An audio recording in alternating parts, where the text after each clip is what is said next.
వీళ్ళిద్దరు ఒక్కటే తోడు దొంగలు. ఈ తోడు దొంగలలో ఒక దొంగను డిసెంబర్ నాడు బండకేసి కొట్టిర్రు. రెండో దొంగను వచ్చే నెల మీరు గోడకేసి కొట్టాలి. మే 13 తారీఖు నాడు గోడకు మేకు దిగినట్టు బీజేపీలను కోదండమేసి కొట్టాలి. బీజేపీని ఓడగొట్టాలి.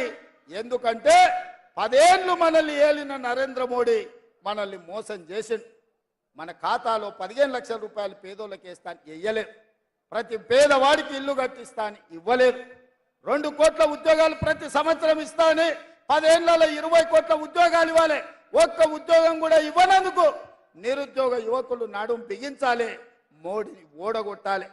ఈ ప్రాంతానికి మీకు గిరిజన యూనివర్సిటీ ఇస్తే 9 ఏళ్ళు దాన్ని మూలకు పడేసిండు. నిన్న మనం కొట్లాడితే మొదలు పెట్టిండు. అది కూడా పూర్తి చేయలే. బయ్యారం ఉక్కు కర్మాగారాన్ని కట్టలేదు. కాజీపేటలో రైల్వే కోచ్ ఫ్యాక్టరీ ఇవ్వలేదు. ట్రిపుల్ ఐటీ ఇచ్చిన దాన్ని రద్దు చేసిండు. ట్రిపుల్ ఐటీతో పాటు ఐటీఐఆర్ కారిడారు, ఐఐఎం కాలేజీలు ఏవి కూడా తెలంగాణకు ఇవ్వలేదు. గుజరాత్ మాత్రం బుల్లెట్ ట్రైన్ తీసుకుపోయిండు. సబర్మతి రివర్ ఫ్రంట్ తీసుకుపోయిండు. ఇవాళ అక్కడ కావాల్సిన నిధులన్నీ తీసుకెళ్తున్నాడు.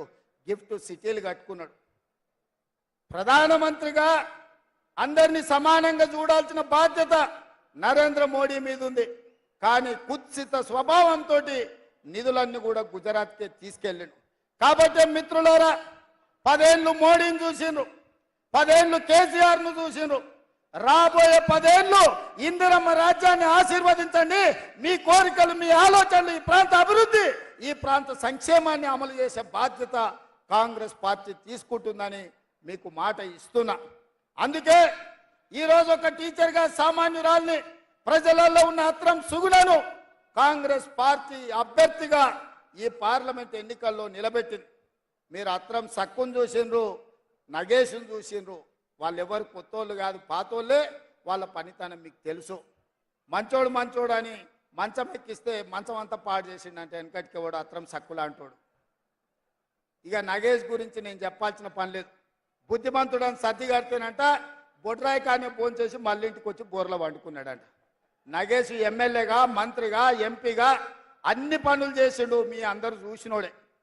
వాళ్ళెవరు తక్కువ కాదు. కేసీఆర్ దొరెంతనో మా గిరిజన దొరలు, ఆదివాసీ నీళ్ళు కూడా దొరలే. 11 వరకు కిందికి రాడంట నగేష్. మావాడు చెప్తుండే. చేయి కలిపితే ఎంబడే దస్తు పెట్టి తుడుస్తాడంట పేదోని చేయి కలిపితే. ఎందుక ఈ దొరలు మనకు అవసరమా?